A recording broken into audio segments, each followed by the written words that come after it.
हाय दोस्तों, आज मैं आपको एक कहानी बताने जा रही हूँ जिसका नाम है तेलानी की समझदारी। एक समय की बात है, बीजापुर नाम का एक देश था। उसके सुल्तान का नाम इस्माइल आदिल शाह था। राजा कृष्णदेव राय के हमले का डर उसे सता रहा था क्योंकि राजा कृष्णदेव राय बहुत ही साहसी थे। उन्होंने कई देशों को जीतकर अपने राज्य में मिला लिया था। इस बारे में सोचते सोचते सुल्तान के दिमाग में आया कि अपने देश को बचाने के लिए मुझे राजा कृष्ण देव राय की हत्या करवानी होगी। इसीलिए उसने तेलानी राम के करीबी दोस्त कनकराजू को बुलाया और उसे कृष्ण देव राय की मृत्यु करने को कहा और उसे इनाम देने का लालच भी दिया। इसके बाद कनकराजू राजा के हत्या की योजना बनाकर तेलानी राम से मिलने के लिए पहुंचा।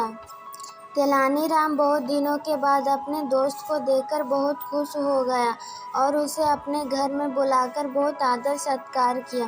कुछ दिनों के बाद तेलानी राम को घर से बाहर जाना था। कनकराजू राजा कृष्णदेव के पास तेलानी राम का संदेश पहुंचाता है कि अगर आप इस वक्त मेरे घर आएंगे तो मैं अनोखी चीज़ दिखाऊंगा। यह चीज़ ऐसी है जिसे आपने कभी नहीं देखा होगा। संदेश पढ़कर राजा तुरंत तेलानी राम के घर पहुंच जाते हैं। घर के अंदर जाते राजा कृष्णदेव राय न कोई हथियार ले जाते हैं और न ही सिपाहियों को, और सबको बाहर रहने का आदेश देते। राजा का घर में घुसते ही कनकराजू महाराज पर छुरे से वार कर देता है, लेकिन कृष्णदेव राय अपना बचाव कर लेते हैं और सिपाहियों को आवाज़ लगाते हैं। राजा के सुनते ही अंगरक्षक वहां पहुंच जाते हैं और कनकराजू को पकड़कर उसकी हत्या कर देते हैं। राजा कृष्णदेव राय का कानून था कि अगर राजा पर जानलेवा हमला किया गया तो